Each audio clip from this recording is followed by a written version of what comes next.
नमस्कार और आप सभी लोगों को दिवाली की बहुत बहुत बधाई और शुभकामनाएं। आज दिवाली का दिन है और सभी लोग त्यौहार मनाने में ज़ोर शोर से पूरे उत्साह के साथ जुटे हुए हैं। लेकिन साथ साथ हम ये भी कहना चाहेंगे कि आप सब अपना ध्यान रखें क्योंकि प्रदूषण भी बहुत ज़्यादा है, तो अपनी सेहत का भी ख्याल रखिए। और साथ साथ जब त्योहारों का मौसम आता है तो खुशी में सभी लोग अलग अलग जगह पर मिलने जुलने भी जाते हैं, दोस्तों से, रिश्तेदारों से। बहुत सारी पार्टियां भी होती हैं, दिवाली और प्री दिवाली पार्टियां।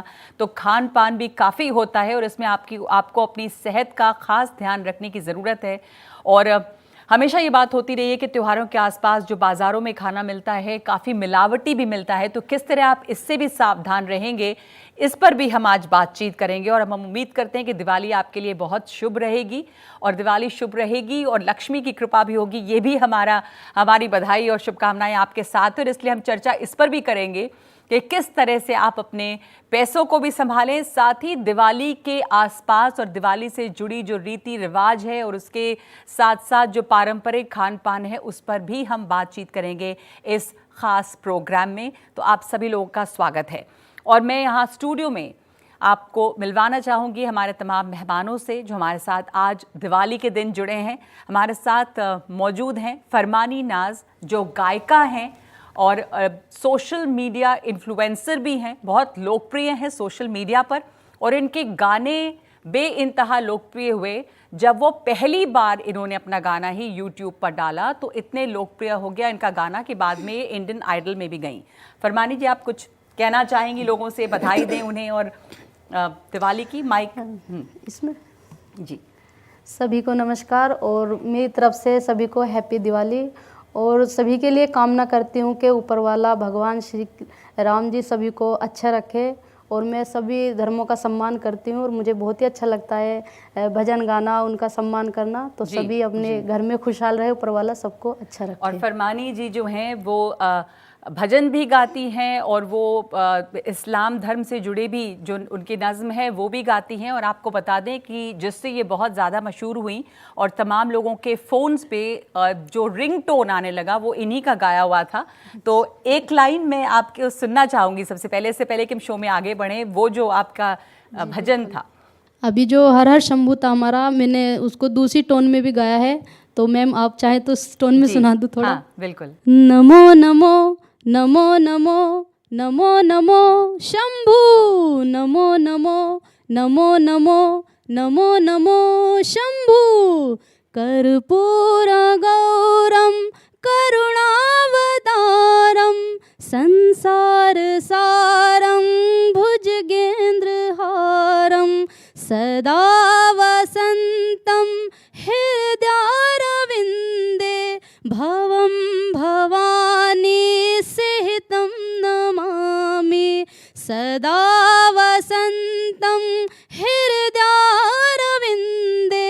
भवं भवानी सहितं नमामि। नमो नमो नमो नमो नमो नमो शंभू। बहुत अच्छा और बहुत बहुत शुक्रिया। और आप सब लोग पहचान ही गए होंगे कि यही एक वो भजन था जिससे ये बहुत ज़्यादा लोकप्रिय हुई और तमाम लोगों के फ़ोन्स पे और कॉलर ट्यून्स पे ये सुनाई देने लगा। आगे भी आपसे बातचीत करूँगी कि कैसे आप इस गाने से जुड़ी और गाने के फील्ड में आई। मैं आपको मिलवाना चाहूँगी शिखा शर्मा से, जो न्यूट्रिशनिस्ट हैं, जानी मानी डाइटिशियन, और लगातार ये टिप देती रहती हैं कि इस तरह के ख़ास करके त्योहारों के मौसम में आप हेल्दी कैसे रहें, इतना जो प्रदूषण फैला हुआ है उसमें आप अपना ध्यान कैसे रखेंगे और खाने पीने के ज़रिए किस तरह अपने आप को स्वस्थ बनाएं। हमारे साथ पुष्पेश पंत जुड़े हुए हैं, प्रोफेसर पुष्पेश पंत, जो फूड राइटर और फूड हिस्टोरियन हैं, और आपसे समझेंगे कि किस तरह से ये जो परंपरा है दिवाली के इर्द गिर्द वो खाने को लेकर क्या रही है। साथ ही हमारे साथ जुड़े हुए हैं प्रांजल कामरा, फाइनेंशियल इन्फ्लुएंसर। तो दिवाली की बात है तो फाइनेंस और लक्ष्मी की बात भी ज़रूर होनी चाहिए। बहुत शुक्रिया आप तमाम लोगों का। शिखा जी, मैं आपसे शुरू करना चाहूँगी अब कि प्रदूषण बहुत फैला हुआ है और लोग बीमार खास पड़ रहे हैं, और ऐसे में पार्टियां और बहुत तरह के खाने पीने, ये सब चीज़ों से थोड़ा सा और सेहत अफेक्टेड होती है। तो क्या टिप आप देना चाहेंगी? जी, नगमा जी, पहले तो मैं सबको एक बहुत ही हैप्पी और हेल्दी दिवाली विश करना चाहती हूँ, ताकि ये दिवाली आपके लिए हेल्थ वाइज और हैप्पीनेस दोनों आपके साथ लेके आए। सो जैसे कि आपने पूछा कि कौन सी चीज़ें हैं जो इस दिवाली पे हमें ध्यान रखनी चाहिए, तो प्रदूषण तो दिवाली पे बढ़ेगा ही, और ठंड भी है, तो सबसे पहले गला हमारा इफ़ेक्ट होता है। तो पहली टिप जो आज मैं शुरुआत में देना चाहती हूँ कि रोज़ सुबह आप अदरक को गर्म पानी में मतलब उसको उबालें। जब उसका रस निकल आए, थोड़ा सा कलर उसका चेंज हो पानी का, उसको उतार के उसमें थोड़ी सी काली मिर्च का पाउडर डालें और उसमें थोड़ा शहद डालें। तो ये आपके गले के लिए बहुत ही अच्छा है। और जो शहद है वो एक ट्रांसपोर्टर है जो काली मिर्च को, अदरक को डीप टिश्यूज़ तक ले जाएगा और आपके गले को साफ रखेगा। जो कंजेशन होता है गले में जी, उसको रोकेगा। जी, तो ये तो बहुत ज़रूरी है, क्योंकि ये जो प्रदूषण है, सबसे ज़्यादा जो लोगों को शिकायत हो रही है वो इसी बात की कि गले में खराश आ रही है, खांसी हो रही है, बहुत लोगों को सांस लेने में समस्या है। और हमें पता है कि दिवाली के अगले दिन प्रदूषण और ज़्यादा बढ़ने वाला है, तो इसमें ये एहतियात रखना बहुत ज़रूरी है। शिखा जी, इसके अलावा लोग पार्टियों में जाते हैं, बहुत सारी प्री दिवाली पार्टियाँ हो चुकी हैं और दिवाली पे भी खाने पीने के लिए एक दूसरे के घर भी जाते हैं, तो ऐसे में हेल्दी खाएं और ऐसा नहीं कि कुछ ओवरलोड हो जाए और फिर तबीयत खराब होने लगे। इसके लिए भी कुछ आप टिप देंगी? जी बिल्कुल।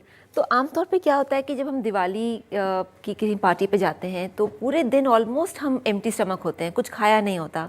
तो एक तो लेट नाइट हम खाते हैं और क्योंकि भूख लगी होती है तो बहुत ज़्यादा खाते हैं, जिससे कि आगे जाके एस्थमा और शुगर बढ़ता है। तो बेस्ट ये होता है कि आप एक तो पूरे दिन में कुछ प्रोटीन वाली चीज़ खाएं। जैसे प्रोटीन में जैसे रोस्टेड मूंगफली हो गई है, या फिर जैसे जाने से पहले अगर आप सूप पिए जिसके जो एक फुल वेजिटेबल सूप हो, तो जब आप पार्टी में पहुंचेंगे तो आप इतने हंग्री नहीं होंगे कि एकदम से ओवरलोड हो जाएगा और पूरे दिन आप खाली पेट हैं। दूसरी चीज़, एक और जो टिप है कि क्रेविंग्स को कंट्रोल करने के लिए आप थोड़ा जो हाई फाइबर है वो लेके जाएं। जैसे कि हाई फाइबर में अगर आप फाइबर वाला, जैसे जो मिलेट्स हैं, डिफरेंट मिलेट्स की चपाती एक खा के जाएं, एक जैसे इवन एक चपाती आप खाएं विद सम वेजिटेबल और समथिंग, और फिर आप जाएं, तो उससे क्या होगा कि वो फाइबर आपके पेट को फुल करेगा। क्योंकि नॉर्मली पार्टीज़ में बहुत फ्राइड फूड होता है जी, मिठाइयाँ बहुत होती हैं, तो एकदम शुगर को ऊपर करती है।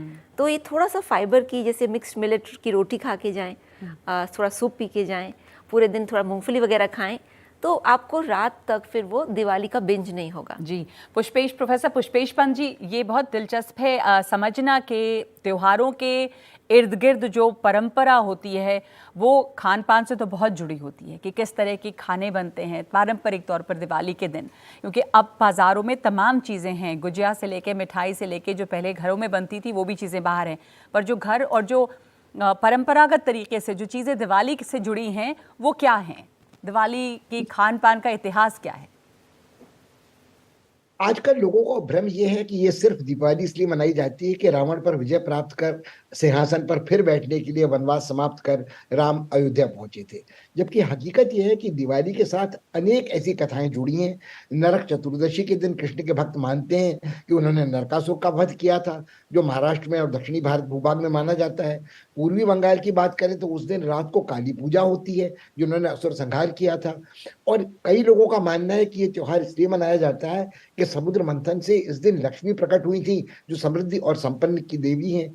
अभी जिन महिला ने बहुत सुंदर शंभु गान किया था, उसके साथ मुझे ये याद आता है कि एलोरा के मंदिर में शिव और पार्वती की द्वैत क्रीड़ा का प्रदर्शन है। अपने पैर के अंगूठे से उस मूर्ति में रावण को दबा रहे हैं, जो रावण शिव भक्त था, शिव जी।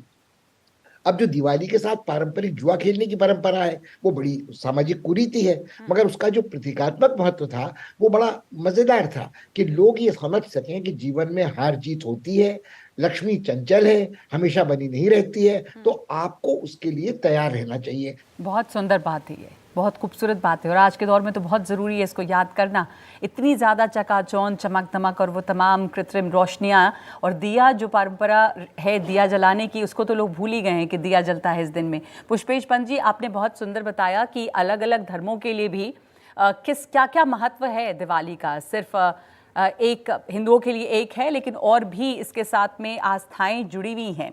और इसके बारे में मैं और चर्चा करना चाहूँगी, लेकिन पहले मैं जानना चाहती हूँ प्रांजल कामरा, आपने लक्ष्मी की भी बात की और आपने ये भी बात की कि परंपरा भी है इस दिन जुए खेलने की। तो प्रांजल जी, आप तो फाइनेंशियल इन्फ्लुएंसर हैं, आपकी बात बहुत मानते हैं युवा खास करके, तो दिवाली के मौके पर आप क्या सलाह देंगे उनको निवेश और पैसों की बचत और चीजों के बारे में? दो चीजें मैं दिवाली से लेके कहना चाहूंगा। एक सर ने कही सबसे पहले तो कि जुआ ना खेलें, दिवाली पे नहीं, कभी भी जुआ ना खेलें। और दूसरा, दिवाली पे ना हमको एक जरूरी बात समझना है कि कई बार कई घरों में क्या होता है कि 5-6 मेंबर्स हैं लेकिन प्राइमरी अर्निंग मेंबर 1-2 हैं, और दिवाली में इलेक्ट्रॉनिक गैजेट्स भी खरीदने हैं, नए कपड़े भी खरीदने हैं, फटाके भी खरीदने हैं, घर की व्हाइट वॉश भी होना है। तो कई बार ना एक या सेकंड जो अर्निंग मेंबर है उनपे फाइनेंशियल लोड बहुत आ जाता है, बहुत ज्यादा। वो तो स्ट्रेस पे रहते हैं और वो स्ट्रेस लेके बाकियों की दिवाली अच्छी कर रहे होते हैं। तो ऐसा ना हो कि 2 दिन की दिवाली के लिए वो 2-3 महीने फिर लोन लेके क्रेडिट कार्ड को मैक्स आउट करके फिर वो चुका रहे हो। और इसमें मैं ये भी नहीं कहूंगा कि बच्चे केयरलेस हैं। कई बार जो अर्निंग मेंबर है, पेरेंट्स भी हैं, वो भी बच्चों से ये खुल के डिस्कस करने में उन्हें शर्म आती है कि बच्चे ये सोचेंगे कि हम उनकी इच्छाएं भी पूरी नहीं कर सकते। तो मुझे मेरा एक पर्सनल किस्सा याद आता है। एक बार मैं 4th क्लास में था और मैं एक खिलौना मांग रहा था, और तब हमारे घर में कुछ आर्थिक तकलीफ थी, पापा के बिजनेस में कुछ प्रॉब्लम थी। तो मेरे पापा ने क्लियरली मुझसे कहा कि बेटा देख, अभी ना मैं ये दिला नहीं सकता, मेरे पास पैसे नहीं है, और तू अगर बार बार मांगता है ना तो मेरे को अच्छा नहीं लगता, मेरे को गिल्ट फील होता है, तो जब होंगे ना पैसे मैं तुझे दिला दूंगा। वो एक छोटी सी चीज उन्होंने खुल के एक बच्चे को कही, और उसके बाद से हमेशा मैं खर्चों को लेके केयरफुल हो गया। प्रोफेसर पुष्पेश पंत, मैं आपके पास ये आप एक दफ़ा हमें बताएंगे फिर से कि दिवाली के अलग अलग मायने और अलग अलग आस्थाएं जिससे जुड़ी हैं, उसके बारे में आपने बात कही। तो इसमें राम से जुड़ी बात जो है वो उसका जो पहलू है वो क्या है? देखिए, मुझे लगता है हम एक संस्कृत का पुराना श्लोक है, तमसो माँ ज्योतिर्गमय मृत्यु और माँ अमृतर्गमय। मुझे अंधकार से प्रकाश की ओर ले जाओ, मुझे मृत्यु से अमरता की ओर ले जाओ। और इन दोनों का मतलब ये नहीं कि आप अमर हो जाएंगे, हजारों वर्ष तक मृत्यु आपके पास नहीं आएगी। एक अमरत्व होता है कि जो आप काम करते हैं आपके बाद आपकी स्मृति लोगों के दिल में रहेगी, परोपकार की रहेगी। आपने जो अभी बात कही थी कि एक जो सबसे ज्यादा लोकप्रिय पहलू दिवाली का है, जिस लोग आम तौर पे जानते हैं कि राम वापस आए सिंहासन पे और इसलिए दिए जलते हैं, रोशनी होती है और एक उत्साह और उत्सव है। तो राम के लिए आपने खुद लिखा है एक गीत, एक भजन है, और खुद से उसको कंपोज भी किया है। तो आप सुनाएंगे दिवाली के मौके में हमें? बिल्कुल। राम बड़े हैं, राम बड़े हैं, राम के सारे काम बड़े हैं, राम बड़े हैं, राम बड़े हैं, राम के सारे काम बड़े हैं। जिन्हें ढूंढता है तू जग में, देख तेरे हृदय में बसे हैं। राम बड़े हैं, राम बड़े हैं, राम के सारे काम बड़े हैं। सुख का साथी सारा जग है, दुख के साथी राम मेरे।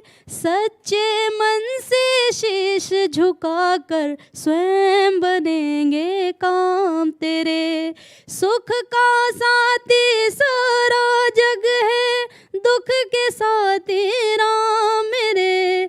सच्चे मन से शीश झुकाकर स्वयं बनेंगे काम तेरे। निर्मल मन से सेवा कर तू, साथ तेरे श्री राम खड़े हैं। राम बड़े हैं, राम बड़े हैं, राम के सारे काम बड़े हैं। बहुत बहुत बहुत खूबसूरत, बहुत अच्छी आवाज़ है आपकी। और बहुत ख़ास बात फरमानी नाज के बारे में ये है कि नाम है इनका फरमानी नाज, पर बहुत सुंदर राम के और शिव के भजन गाती हैं।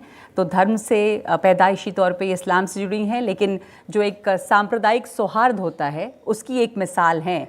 तो इनको इसमें कुछ मुश्किलें भी आई थी शायद। एक ब्रेक के बाद जानेंगे हम, एक छोटा सा ब्रेक ले रहे हैं।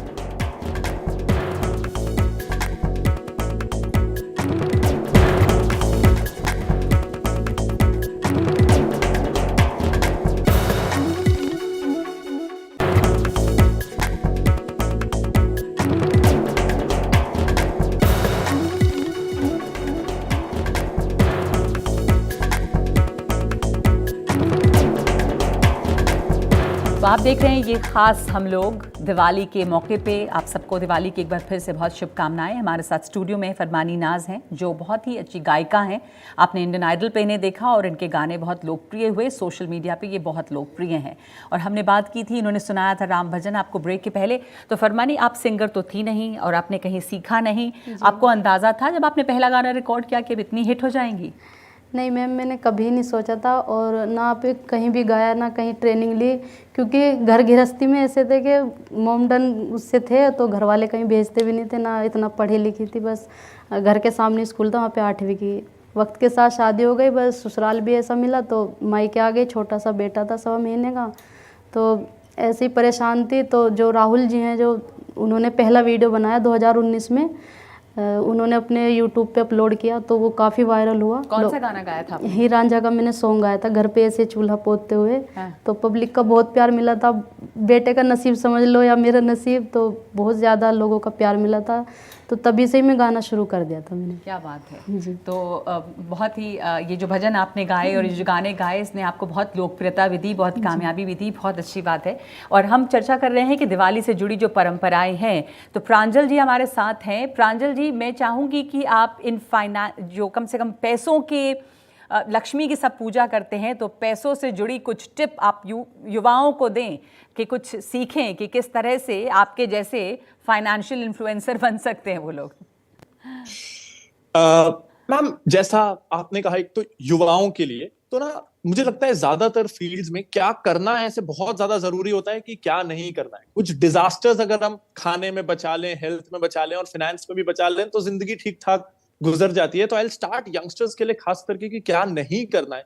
वो ये 2020 के बाद घर में रहे, 1.5 साल लोग स्कूल कॉलेज बंद थे, तो बहुत ज्यादा इंटरनेट में, और मैं इसमें मेरे जैसे इन्फ्लुएंसर्स को कुछ हद तक मुझे भी ये दोष देता हूं कि हमने ना कई बार पूरी पिक्चर नहीं दिखाई। फाइनेंस को आसान बनाने के चक्कर में लोगों में और युवाओं में मैसेज ये चला गया कि फाइनेंस इतना आसान है कि घर बैठ के चार्ट देख के पैसा बनाया जा सकता है। आपको कुछ करना नहीं है, आप बस स्टॉक मार्केट देखो, ऊपर नीचे होते हुए प्राइसेस देखो और आप पैसा कमा सकते हो।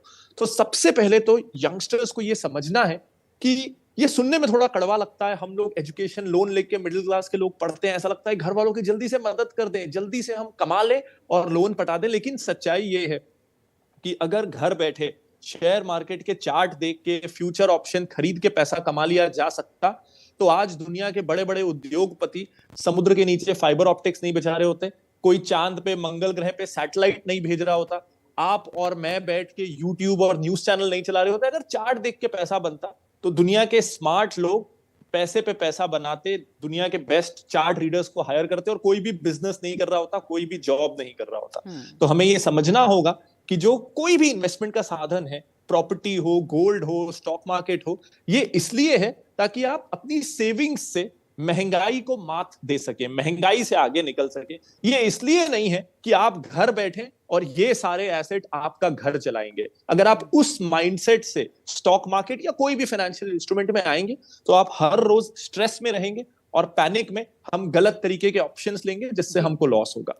तो इसके अलावा जी हाँ, बोलिए आप कुछ। इसके अलावा जब हम इन्वेस्टमेंट शुरू करते हैं तो उसके पहले ये जरूरी है कि आपके इन्वेस्टमेंट को आप प्रोटेक्टेड रखें। कई बार ऐसा हो सकता है कि हम 2-2 हजार, 5-5 हजार हमारी सैलरी से बचा के हम म्यूचुअल फंड में डाल रहे हैं और अचानक से भगवान ना करे हमारे घर में कोई हॉस्पिटल में एडमिट होता है, 2 लाख का खर्चा लगता है और 5 साल की मेरी एसआईपी, मेरे म्यूचुअल फंड मुझे बेच के वो बिल पे करना पड़ रहा है। तो इन्वेस्टमेंट का नंबर तब आता है जब हर वो खतरा जिससे आप खुद को इंश्योरेंस से प्रोटेक्ट कर सकते हैं, उस चीज के लिए आप इंश्योरेंस लें।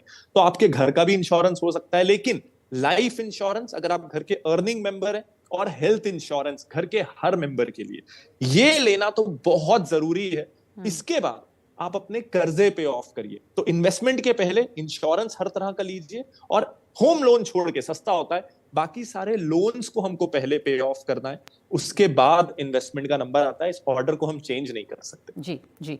चलिए, दिवाली के दिन बहुत अच्छी टिप दी आपने, कुछ काम की बातें, कुछ प्रैक्टिकल बातें अपने युवाओं को बताई। प्रोफेसर पंत, आपसे मैं ये जान रही थी, आपके पास तो बहुत खजाना है तमाम इतिहास का, आपने बताया दिवाली की तमाम परंपराओं और आस्थाओं की बातें हमें।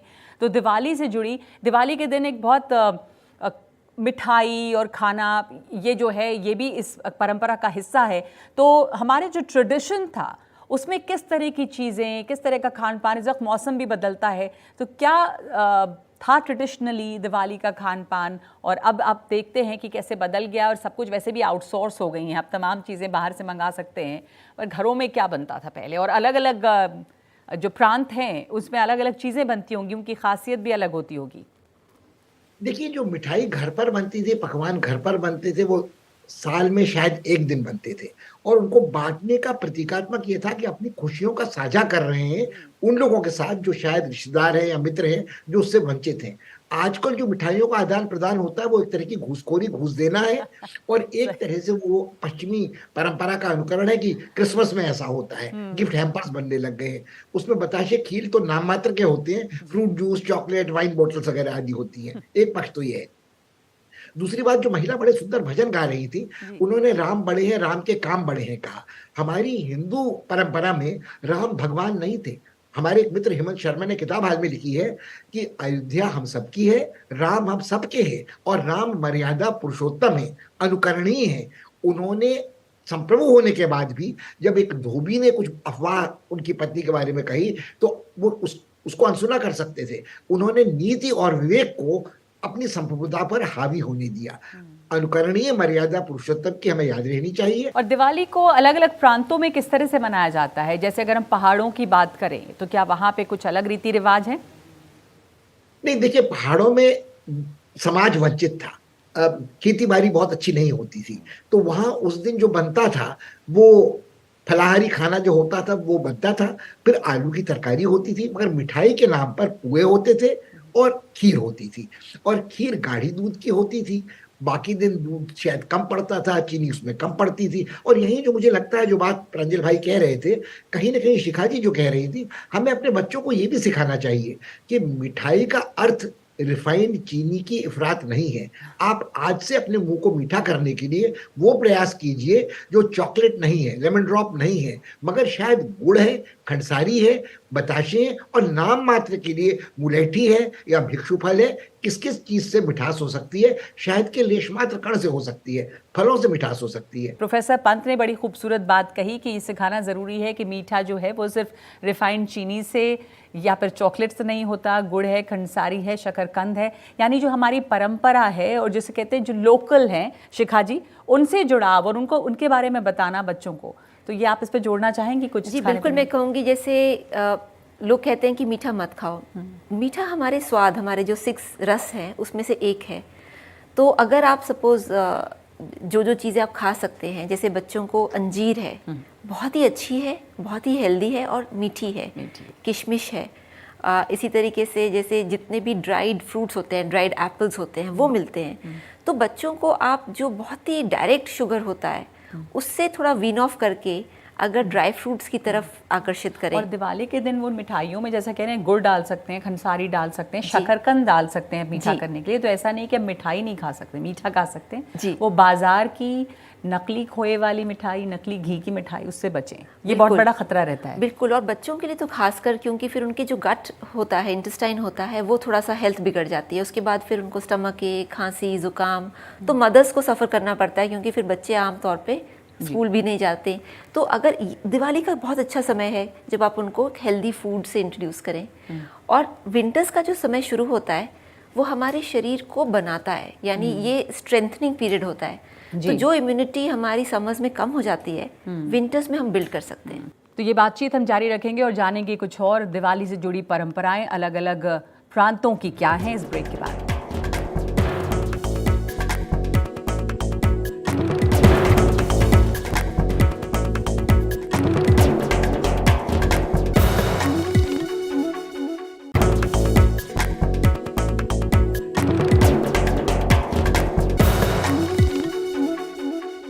आपकी एक छोटी सी याद दिवाली से जुड़ी पूछना चाहूँगी। आप सब बच्चे, जवानी, बड़े होने पे सब ने दिवाली मनाई है, तो आपकी क्या याद है शिखा जी दिवाली से? किस तरह आप लोग आपके इलाके में कैसे मनाते थे दिवाली?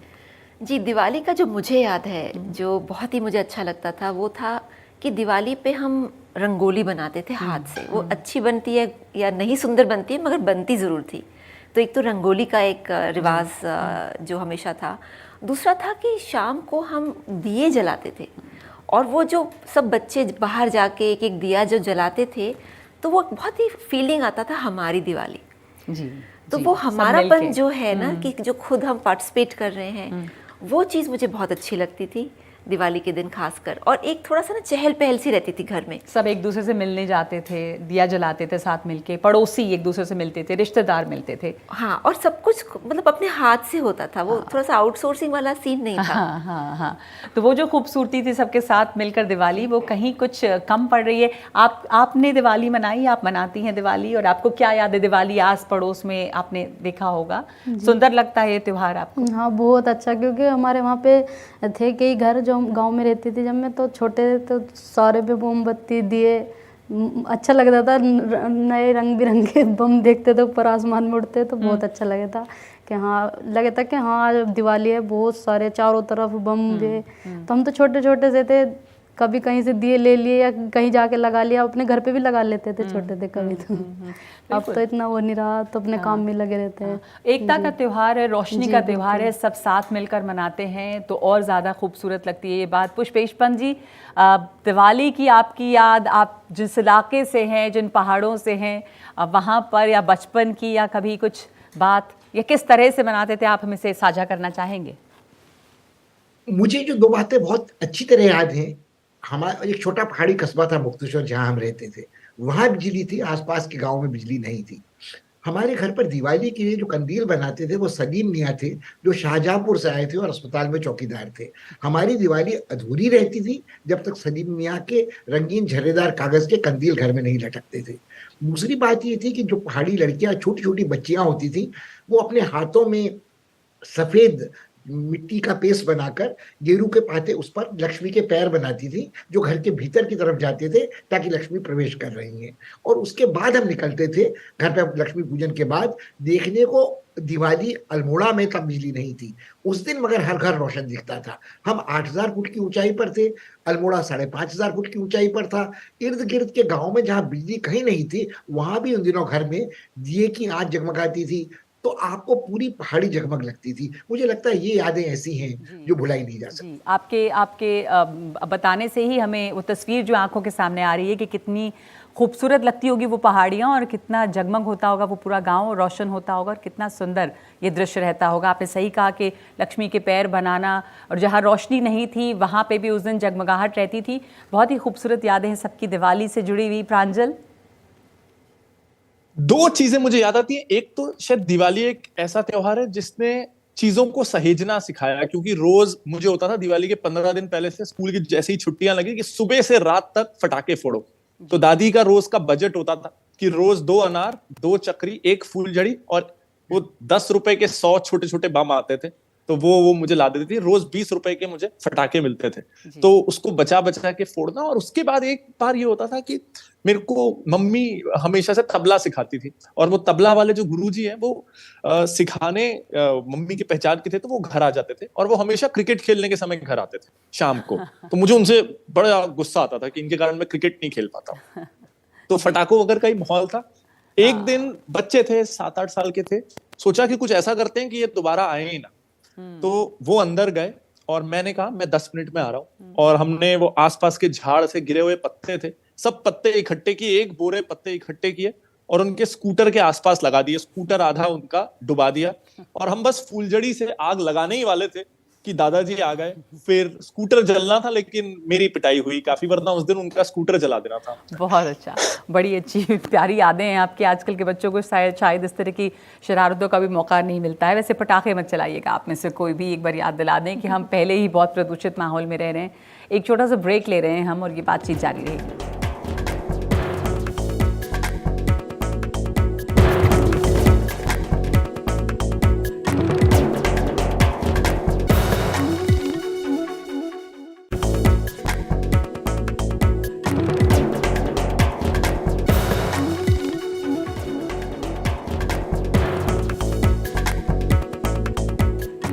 दिवाली का दिन है, दिवाली का मौका है, बात हो रही है त्योहारों की। हमारे साथ जुड़ गए हैं आशीष भंडारी। आशीष का तारुफ करा दूं आपसे। आशीष एक वॉइस आर्टिस्ट हैं और पॉडकास्टर हैं, और इनकी खासियत ये है कि ये खास करके त्योहारों पर अपने पॉडकास्ट करते हैं। बहुत बहुत स्वागत है आपका आशीष। और दिवाली के मौके पे मैं चाहूँगी कि दिवाली से जुड़ी जो कहानियाँ हैं आपकी, वो हमसे साझा करें। देखिए, कहानियों का जो हमारी कल्चर में, हमारी हिस्ट्री में, हमारी पूरे स्ट्रक्चर में जो रोल रहा है, वैसे तो कहानियों का जो रोल है ग्लोबली कल्चर में रहा है, बट हिंदुस्तान में ख़ास तौर पे जी। तो दिवाली की अगर हम बात करें तो दिवाली एक ऐसा त्यौहार है जिसने न सिर्फ इंडिया में बल्कि बाहर भी हमारी कंट्री की, हमारे देश की, हमारे कल्चर की एक पहचान रखी है। जी। तो दिवाली, जैसा हम सब जानते हैं, सबसे बड़ा त्यौहार है, सबसे बड़ा एक मौका है जब सब लोग साथ आते हैं, खुशियां मनाते हैं। अभी और प्रोफेसर पुष्पेश पंत हमारे साथ जुड़े थे जी, और वो यही बता रहे थे कि सिर्फ राम का वापस आना और उसकी खुशी वहीं तक सीमित नहीं है। ये जैनिज्म में कुछ है और बहुत सारे लोगों के लिए अलग अलग मायने भी हैं। तो कई तरह की कहानियां हमारी परंपरा में दिवाली से जुड़ी हुई हैं। मैं जिस रीजन से आता हूँ, उत्तराखंड से, वहाँ एक बहुत इसकी फेमस कहानी है। कहते हैं कि उत्तराखंड में दिवाली 11 दिन बाद मनाई जाती है। अच्छा। तो उसकी एक वजह यह है कि जब प्रभु श्री राम अयोध्या लौटे तो पहाड़ों तक वो खबर 11 दिन बाद पहुंची। अच्छा। जी हाँ। तो उस वक्त तो वो 11 दिन बाद, इसलिए वो एकादशी को, अमावस्या को ना मना के एकादशी को वो मनाई जाती है। अच्छा। और पहाड़ी में, उस भाषा में, उस एकादशी को इगास कहा जाता है। तो इसलिए इगास बग्वाल करके एक त्यौहार वहाँ मनाया जाता है जो दिवाली के 11 दिन बाद मनाया जाता है। उसकी एक और कहानी उसी दिन से जुड़ी, वो है कि जो गढ़वाल के राजा हुआ करते थे, उनके जो कमांडर इन चीफ थे, माधव सिंह भंडारी उनका नाम था। तो एक दफ़ा वो तिब्बत एक लड़ाई लड़ने गए और कई दिन बीत गए, वो और उनकी सेना वापस नहीं आई। इस बीच दिवाली पड़ी, सेना फिर भी वापस नहीं आई। तो लोगों के अंदर बहुत शोक का माहौल था कि उनके बहुत बड़े लीडर दिवाली को वापस नहीं आए। तो उस साल लोगों ने दिवाली मनाई नहीं, और इत्तेफाक से वो 11 दिन बाद, क्योंकि बर्फ़ पड़ चुकी थी, रास्ते कुछ बंद हो गए थे, 11 दिन बाद ही वो वापस श्रीनगर अपनी कैपिटल में लौटे। अच्छा। तो तब से लोगों ने कहा कि हमारे लिए आज ही का दिन दिवाली है।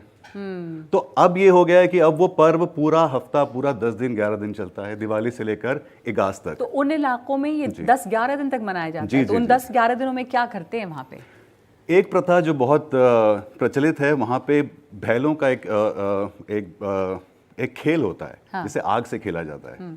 तो जिस तरह हम यहाँ देखते हैं कि चरखी चलाई जाती है या फुलझड़ियों से एक पैटर्न बनाया जाता है, तो वहाँ ये सब नहीं होता था।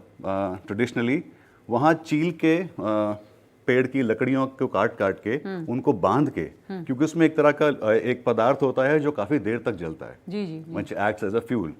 तो उसे रस्सियों से बांध के, आग लगा के उसमें उसे इस तरह से घुमाया जाता था, सर के ऊपर, बगलों में, पैरों के नीचे, जो एक चरखी का एक रूप देता था। अच्छा। तो ये खेल बड़ा प्रचलित है, थोड़ा डेंजरस है। तो इसलिए होता है। जब भी होता है। अच्छा। तो वो दिवाली पे भी होता है और वो पूरे इन हफ्ते 10 दिन तक वो एक खेल चलता है।